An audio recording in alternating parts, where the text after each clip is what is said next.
श्री राम, जय माता की। गुप्त नवरात्रि के अंदर कई भक्तों के अंदर या नवरात्रि के अंदर या साधना के चित्र में कई भक्त ऐसे जरूर सोचते हैं कि हम साधना में सफल हुए हैं या नहीं।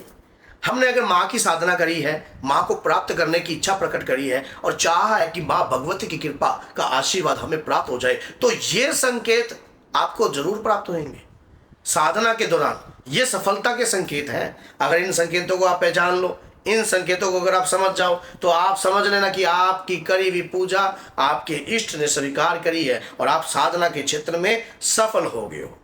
पहला सबसे बड़ा संकेत, पूजा करते वक्त आपको, जब आप पूजा करते हो, भगवती की पूजा कर रहे हो या हनुमान जी की करी है आपने, जिस भी शक्ति की आप पूजा कर रहे हो, उस प्रकार से आपको एक संकेत प्राप्त होगा सुगंध का। कहते हैं जब हम पूजा करते हैं हमारी ज्ञान इंद्रियां प्रभावित हो जाती हैं और होती हैं।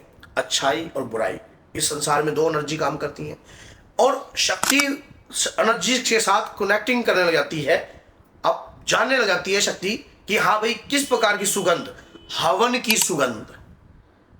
पूजा करते वक्त अब आप ध्यान लगाते हो, आंख बंद करते हो, माला का जाप करते हो, आपकी नासिका में आपको सुगंध महसूस होती है जैसे हवन की। तो समझ लेना आप साधना के क्षेत्र में आगे बढ़ रहे हो और आपकी साधना सफल हो रही है। सेकंड, सुगंध आई। अब ये सुगंध आपको महसूस होती है पूजा करते वक्त आपको किसी जीव के दर्शन होगा, छिपकली के, भंवरे के, ततैये के, मधुमक्खी के।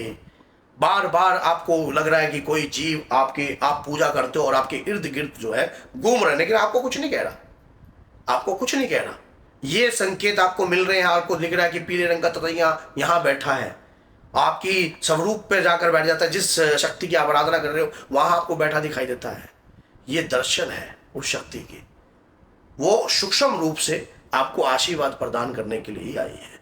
ये सूक्ष्म संकेत व्यक्ति को समझने पड़ते हैं, तभी उसकी करी हुई साधना याचना भगवान के प्रति स्वीकार हो रही है।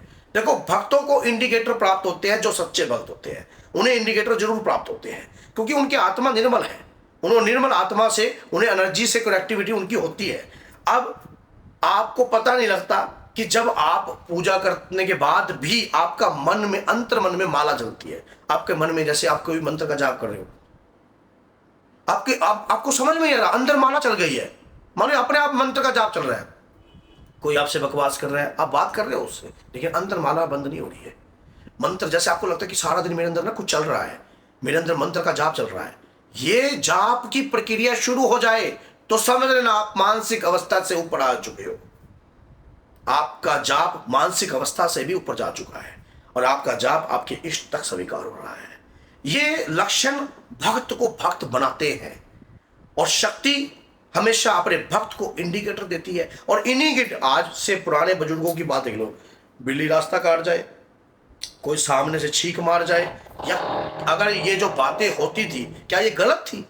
क्या ये बातें गलत थी? कुछ बातें जो बुजुर्ग थे समझाते थे कि ऐसा कार्य नहीं करना चाहिए, इस प्रकार का कार्य नहीं करना चाहिए, और जब ये कार्य आपके साथ होता था तो सोच के देखो कि वो शक्ति आपको इंडिकेटर दे रही है और उन इंडिकेटर को समझना ही आपके लिए सबसे बड़ी बात है। पूजा के दौरान आपके शरीर में एक जोश उत्पन्न हो जाना। मान लीजिए आप भगवती की पूजा कर रहे हो और अचानक से आपके शरीर में जोश उत्पन्न हो गया है, अलग से तेज, अंदर मान लो एक अलग सा आपके तेज आ रहा है, और आप कभी ऐसा काम करते नहीं हो। नॉर्मल अवस्था में आप जब कभी भी होते हो ऐसा काम कभी नहीं करते हो, आपको कभी ऐसा महसूस भी नहीं होता, लेकिन पूजा के समय पे ऐसा क्यों हो रहा है? अगर ये बार बार होता है और बार बार आपके साथ हो रहा है तो समझ लेना शरीर पर ऊर्जा आ रही है, साधना के क्षेत्र में आप जो है सफलता आपको प्राप्त होने लग गई है।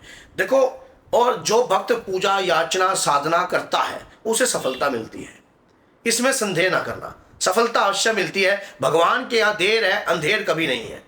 आज अगर आपने उसका दर खड़काया है तो उस दर को खड़काने का आपको ब्याज कभी भी दे सकता है। वो किस मूल रूप में आपको प्राप्त होएगा? संतान के रूप में, आपकी ग्रस्त जीवन में सुख के रूप में, या अगर आप उस सुख तक रुक गए तो ठीक है, नहीं तो अगर आपने डिमांड करी कि प्रभु मुझे ये सुख नहीं चाहिए, मुझे सिर्फ आपकी शरण चाहिए, उद्देश्य व्यक्ति का पूर्ण जब ही होता है जब वो इन इंडिकेटरों को समझता है। दीपक में फूल बनना, स्वरूप को देखकर अपने आंसुओं को ना रोक पाना, शरीर का आगे पीछे हिल जाना, स्वरूप को देखते ही आपके मन में अंदर से एक ठंडापन उत्पन्न होना, एक्साइटमेंट उत्पन्न होना कि मेरा मेरा मन करता है कि मैं जो है माँ के स्वरूप को, बाबा के स्वरूप को मानो जब भी पालूं।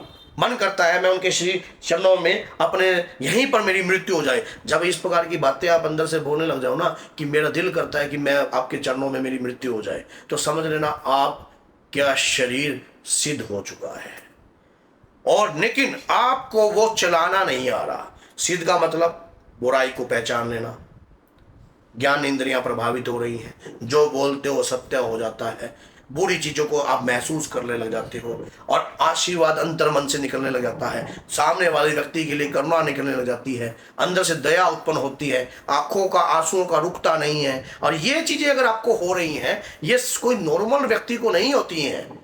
ये आज एक बात बताइए, पीछे आपको एक स्वरूप दिखाई दे रहा है हनुमान जी का और माँ दुर्गा का, वो स्वरूप है, मूर्ति है। अगर जो भक्त होता है उसको उस मूर्ति में भगवान दिखता है, उसका इष्ट दिखता है। एक आम आदमी के लिए वो बेशक एक मूर्ति हो, लेकिन एक भक्त के लिए वो उसके भगवान है। तो जब आपके मन में आपको मूर्ति में स्वयं आपका इष्ट दिखाई देने लग जाए तो समझना आप सिद्ध हो चुके हो। साधना के क्षेत्र में आपको सफलताएं मिल रही हैं। और ये जो अनुभव होते हैं ना, अधिकतर गुरु के माध्यम से आपको मिले तो ज्यादा बढ़िया होते हैं। क्योंकि बहुत सारे लोगों के साथ ये हुआ है, एक्साइटमेंट में वो व्यक्ति क्या है, किसी ऐसे व्यक्ति से शेयर कर देते हैं जिनको भक्ति पूजा पाठ उस व्यक्ति ने कभी करी नहीं है, और आप उस ऐसे व्यक्ति के साथ इस प्रकार के अनुभव शेयर कर रहे हो। वो क्या समझ पाएगा? वो तो समझ ही नहीं पाएगा, वो कभी जान ही नहीं पाएगा कि हाँ भाई ऐसा भी कुछ हो सकता है। भक्ति पूजा पाठ उन्हीं को प्राप्त होती है जिनके साथ कोई रिश्ता जुड़ा होता है। अगर आप इस कलयुग के अंदर हनुमान जी की या माँ काली की या माँ दुर्गा की या अपने इष्ट या अपने कुल देवता की भक्ति कर रहे हो तो समझना आपका कोई ना कोई रिश्ता जरूर है। और उस रिश्ते में ये वो पंछी हैं जो आपको रोकते हैं, गृहस्थ जीवन में रहकर आपको रोकते हैं, आप ये काम ना करो, आप वो काम ना करो, आप वो ना करो, आप वो ना करो। बाहर की दुनिया भी आपको रोकती है, लेकिन आपका मिलन आपके इष्ट के साथ मिलने से कोई नहीं रोक सकता, क्योंकि आपका जन्म उस शक्ति की आराधना करने के लिए हुआ है, उस शक्ति का नाम करने के लिए हुआ है, उस शक्ति की पहचान करने के लिए हुआ है। और एक आम आदमी इस प्रकार की बातों को नहीं समझ पाएगा, ना ही जान पाएगा, ना ही पहचान पाएगा। तो अगर ये वीडियो आपको अच्छी लगती है, रोने की आवाज़ आपको आ रही होगी, कोई बार रोला कर रहा है, ड्रिल चला रहा है, तो ये जो मैंने वीडियो बनाई है, आज इस वीडियो के माध्यम से आपको बहुत कुछ प्राप्त होगा। अगर आप साधना के क्षेत्र में सफलता आपके पास है तो ये कृपाएं आपको जरूर मिलेंगी। तो बोलिए जय सीताराम, जय श्री बालाजी महाराज, जय माता की।